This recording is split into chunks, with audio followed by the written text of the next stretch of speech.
આગામી 24 તારીખે મુસ્લિમ બિરાદરોનો મહત્વનો તહેવાર મહોરમ હોવાથી તાજિયા જુલુસ નીકળવાનું હોય, જેને લઈ ડભોઈ નગર અને તાલુકામાં આ તહેવાર શાંતિપૂર્ણ રીતે સંપન્ન થાય તે માટે ડભોઈ વિભાગ પોલીસ સજ્જ છે.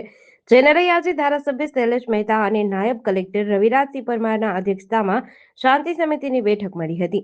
આ પ્રસંગે ડભોઈ નગરના હિન્દુ મુસ્લિમ આગેવાનો તેમજ નગરના અધિકારીઓ, ચીફ ઓફિસર જય કિશન તડવી તેમજ પીઆઈ એટી પટેલ ઉપસ્થિત રહ્યા હતા. આ પ્રસંગે ડભોઈ નગરમાં આગામી તાજિયા જુલુસને લઈ વિવિધ સૂચનો નગરજનો તેમજ હિન્દુ મુસ્લિમ આગેવાનો દ્વારા કરવામાં આવ્યા હતા.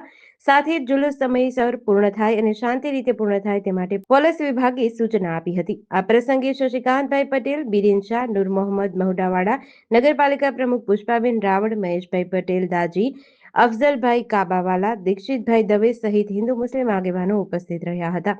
આજ રોજ આગામી મહોરમના તહેવારોને અને તાજિયાને લઈને ડભોઈ નગરમાં શાંતિ સમિતિની મિટિંગ રાખવામાં આવી હતી, જેમાં પ્રાંત officer, police inspector, chief officer, નગરપાલિકાના પ્રમુખ, ચૂંટાયેલા પ્રતિનિધિઓ સાથે ગામના આગેવાનો બંને કોમના ઉપસ્થિત રહ્યા હતા.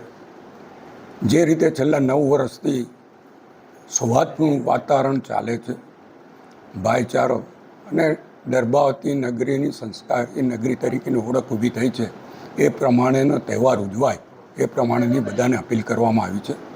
અને જે કંઈ નાના મોટા પ્રશ્નો છે રસ્તા પરના ખાડાના કે ઇલેક્ટ્રિસિટીના, તો જીઈબીને અને નગરપાલિકાને એને તાત્કાલિક સુધારવા માટેની સૂચનાઓ આપવામાં આવી છે. અને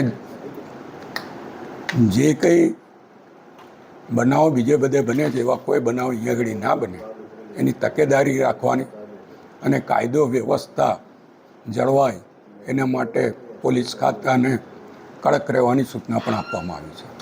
અને અમારું માનવું છે કે જે રીતે છેલ્લા 9 વર્ષથી ખૂબ જ શાંતિથી ગર્ભાવતી નગરીમાં તમામ તહેવારો બંને કોમના ઉજવાય છે, એ જ રીતના તહેવારો શાંતિથી, સૌહાર્દ અને ભાઈચારાથી ઉજવાશે અને ફરીવાર દર્ભાવતી નગરી સંસ્કારી નગરી છે એ સ્થાપિત થશે. જેડીસી ન્યૂઝ સાથે નિરંજન ચૌહાણ, ડભોઈ.